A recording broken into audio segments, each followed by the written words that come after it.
नमस्कार दोस्तों, आप लोगों को आपके क्लासेस पे आप सब लोगों का स्वागत है। जैसे कि प्रीवियस वीडियो में हम लोग आप लोगों को जो हमने कैलेंडर रीजनिंग का जो हमने टाइप 1 बताया था, उसमें हमने सीधा सीधा डेट दे दिया था कि 28 मार्च 2012 को कौन सा दिन था, या 29 अगस्त 2021 को कौन सा दिन था। तो वो टाइप 1 था। अब ये जो है कैलेंडर रीजनिंग का टाइप 2 का जो क्वेश्चन है, टाइप 2 का लेकर के आया हूँ। इस टाइप के क्वेश्चन को कैसे हम सॉल्व करते हैं, इसके बारे में हम आपको आज बताएंगे। यह कैलेंडर रीजनिंग का टाइप 2 है। इसमें इस प्रकार के क्वेश्चन में दो डेट दिया होता है, एक डेट का दिन दिया होता है और आगे के डेट का दिन निकालना होता है। जैसे देख रहे हैं आप, क्वेश्चन लिखा हुआ है यदि 5 मार्च को रविवार था तो 28 मार्च को कौन सा दिन होगा। वैसे ही दूसरा क्वेश्चन देखें, क्या लिखा है, यदि 10 जनवरी 2010 को रविवार है तो 15 मार्च 2015 को कौन सा दिन होगा। तो इसमें क्या करना होता है कि आप इस प्रकार के क्वेश्चन को सॉल्व करने के लिए आपको दोनों डेट का गैप निकालना होता है। दो पहले वाला डेट पहले लिखते हैं, जैसे हम पहले वाला क्वेश्चन को भी सॉल्व करके दिखा रहे हैं आपको। जैसे यहाँ 5 मार्च को रविवार दिया हुआ, रविवार था तो 28 मार्च का दिन निकालना है, तो हमें दोनों डेट लिखना है, पहले वाले डेट को पहले और बाद वाले डेट को बाद में, और दोनों डेट के बीच का गैप निकालना है। यानी कि 5 मार्च और 28 मार्च के बीच कितना दिन का गैप हो रहा है। तो आप देख सकते हैं कि 5 और 28 के बीच का 23 दिन का गैप हो रहा है। और चूंकि हम जानते हैं कि कोई भी दिन जो है हर 7वें दिन अपने आप को रिपीट करता है, इसलिए हम क्या करेंगे, जो टोटल गैप निकल के आ रहा है उसमें हम 7 से भाग देंगे। 7 से भाग देने पर हमारा शेष कितना निकल के आ रहा है, शेष 2 निकल के आ रहा है। आप देख सकते हैं जो शेष 2 निकल के आ रहा है, यानी कि 2 दिन हमारा एक्स्ट्रा हो रहा है। टोटल गैप निकाल कर 7 से भाग देने पर जो 2 शेष आ रहा है, अब वो 2 दिन हमारे एक्स्ट्रा हो रहा है, तो हम इसमें क्या करना होता है, जो शेष दिन आता है उसको हमें या तो जो दिन दिया होता है पहले वाले डेट का, उसमें या तो हमको जोड़ना होता है या घटाना होता है। क्योंकि हमको पीछे का डेट दे करके आगे के डेट का दिन पूछ रहा है, इसलिए हम यहाँ पे 2 को जोड़ेंगे, घटाएंगे नहीं बल्कि जोड़ेंगे। तो यहाँ देख सकते हैं कि पहले का डेट क्या दिया हुआ है, रविवार दिया हुआ है। तो रविवार में हम अगर 2 जोड़ते हैं तो रविवार से 2 दिन आगे जाते हैं तो आता है हमारा मंगलवार, यानी कि यहाँ आ जाएगा मंगलवार। यानी कि हम कह सकते हैं कि 28 मार्च को मंगलवार। ये इस प्रकार का क्वेश्चन जो है कंडीशनल क्वेश्चन होता है। यह जो अगर कैलेंडर से आप मैच करेंगे तो हो सकता है कि कैलेंडर से दिन मैच नहीं होगा, क्योंकि कैलेंडर से कोई गारंटी नहीं है कि 5 मार्च को रविवार था, कैलेंडर से कोई गारंटी नहीं है। और 28 मार्च को मंगलवार होगा, इसकी कोई गारंटी नहीं है, क्योंकि एक कंडीशनल क्वेश्चन होता है। आपको एक कंडीशन दिया होता है और दूसरे कंडीशन का आपको दूसरे डेट का दिन निकालना होता है। तो इस प्रकार के क्वेश्चन को सॉल्व करने का यही तरीका होता है कि आपको क्या करना है, दोनों डेट लिखना होता है।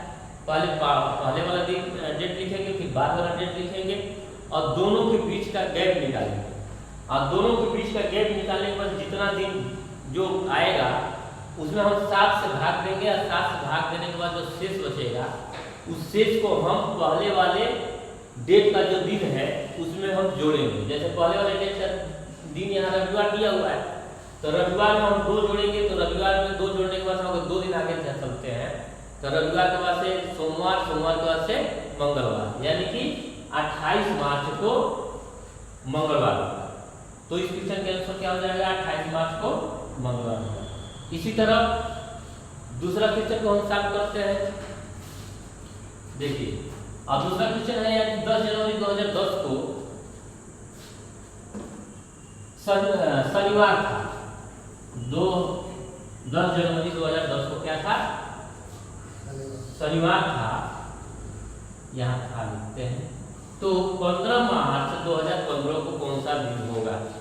अब इसमें पहले वाले क्वेश्चन में आप देख रहे थे कि इसमें एक ही महीने के 2 डेट दिए थे, और एक ही महीने के 2 डेट दिए थे, तो उसमें हमको पहले वाले डेट का दिन दिया था और आगे वाले डेट का दिन निकालना था। लेकिन यहाँ पे थोड़ा सा देखिए कि पूरा साल चेंज कर दिया है, यानी कि पहले वाला जो डेट दिया है वो 2010 का दिया है और आगे वाला जो डेट दिया है वो 2015 का दिया है, यानी कि पूरा 5 साल से ऊपर का गैप है। 10 से 15 यानी कि 2010 और 15 पूरा 5 साल का गैप है। तो इस प्रकार के क्वेश्चन में बच्चे थोड़ा सा कंफ्यूज होते हैं, तो इसको भी उसी तरीके से सॉल्व करना होता है। हमें क्या करना होता है कि पहले हम पहले वाला डेट पहले लिखेंगे, जैसे यहाँ लिखा है 10 जनवरी 2010, और बाद वाला डेट बाद में लिखेंगे 15 मार्च 2015, और दोनों के बीच का गैप निकालेंगे, दोनों के बीच का गैप निकालेंगे। इसके लिए हमें करना क्या होगा कि हम देखते हैं कि 2010 से लेकर के 2015 तक हम ईयर बाई ईयर चलते हैं, ईयर बाई ईयर। अगर हम 10 जनवरी 2010 से 10 जनवरी 2000, तो यहाँ एक मिस्टेक हो गई थी, आप यहाँ मैंने 10 मार्च लिख दिया था क्योंकि 15 मार्च से निकालना है। तो आप इस प्रकार के क्वेश्चन को सॉल्व करने के लिए हमें पहले क्या करना है, मान लो 10 जनवरी 2010 से हमें शुरू करना है और 15 मार्च 2015 तक जाना है। इसके लिए हमें क्या करना है कि एक एक साल आगे बढ़ेंगे। हम 10 जनवरी 2010 से जब 10 जनवरी 2011 में जाएंगे, 10 जनवरी 2011 में, तो इन दोनों के बीच टोटल जो है 365 दिन होगा। कितना होगा? 365 दिन। तो 365 दिन का गैप है, तो 365 दिन में अगर हम 7 से भाग देते हैं तो 365 में अगर 7 से भाग देंगे तो एक शेष बचता है, शेष एक बचता है। तो उस एक शेष को हम यहाँ लिख लेंगे। फिर हम क्या करेंगे कि 10 जनवरी 2011 से हम 10 जनवरी 2012 तक आएंगे, 10 जनवरी 2012 तक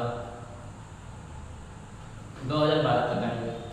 तो 10 जनवरी 2011 से 10 जनवरी 2012 तक फिर 365 दिन का गैप आएगा, और 365 में फिर से जब हम भाग देंगे 7 से तो एक शेष बचेगा। जो शेष बच रहा है उस शेष को हम नोट करते चलेंगे यहाँ पे, फिर यहाँ पे प्लस करके एक नोट करेंगे। फिर 10 जनवरी 2012 से हम 10 जनवरी 2013 में आएंगे, 10 जनवरी 2013। तो 10 जनवरी 2013 में आएंगे, तो इन 10 जनवरी 2012 से 10 जनवरी 2013 के बीच में जो है 366 दिन का गैप होगा। यहाँ 365 दिन का गैप हो रहा था, यहाँ 366 दिन का गैप क्यों हो रहा है? क्योंकि 10 जनवरी 2012 से जब हम आगे चलेंगे तो 2012 का जो फरवरी का महीना है वो 29 दिन का होगा, क्योंकि वो लीप ईयर है 2012, इसलिए यहाँ पे 365 दिन ना होगा, 366 दिन होगा। फिर हम क्या करेंगे, 366 में जब हम 7 से भाग देंगे तो यहाँ 2 शेष आएगा, और जो शेष आ रहा है उस शेष को हम यहाँ लिखते चलेंगे, 2 को हम यहाँ लिख लिए। अब हम फिर क्या करेंगे कि 2000 क्योंकि हम 15 तक जाना है, तो फिर हम 10 जनवरी 2013 से 10 जनवरी 2014 में आएंगे, 10 जनवरी 2014। यहाँ पर भी 365 दिन होगा, और 365 में जब हम 7 से भाग देंगे तो फिर से हमको एक शेष मिलेगा, और जो शेष हमको मिलेगा उसको हम यहाँ पे शेष को नोट करते चलेंगे। जैसे ही अब 2014 तक हम पहुँच गए, अब हमको पहुँचना है 2015 तक, 15 मार्च तक, तो हम फिर 10 जनवरी तक पहुँचेंगे, 10 जनवरी 2015 में पहुँचेंगे, तो फिर हमको मिलेगा 365 दिन। कितना मिलेगा? 365 में फिर 7 से भाग देंगे तो फिर हमको एक शेष मिलेगा, और जो एक शेष मिलेगा उसको हम फिर से यहाँ नोट करेंगे।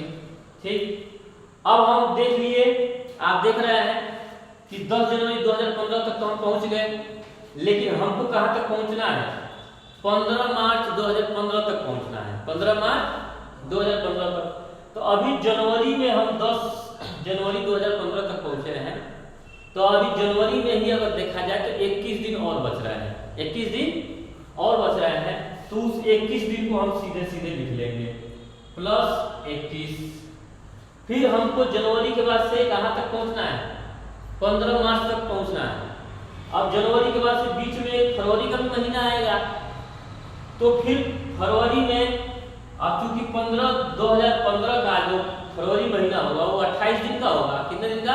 28 दिन का, तो उसको हम पूरा 28 दिन सीधे सीधे लिख लेंगे। अब बच गया मार्च। मार्च में हमको 15 मार्च तक जाना है। कहाँ तक जाना है? 15 मार्च तक। तो हम 15 मार्च तक जाएंगे, यानी कि 15 दिन, मार्च का 15 दिन भी हम सीधे सीधे लिख लेंगे, प्लस 15 दिन लिख लेंगे। और सब जोड़ करके जब इसमें हम 7 से भाग देंगे तो अलग अलग भाग दे करके देख लो, 7 3 21 से तो कट गया, इसमें कोई शेष नहीं बचा। 7 चौक 28, ये भी कट गया, इसमें भी कोई शेष नहीं बचा। 7 दूनी 14, इसमें एक शेष बच गया। अब इसको सब जोड़ लो, 1 1 2 2 2 4 और 4 1 5 1 6 6 1 7, यानी कि टोटल फिर कितना बच रहा है?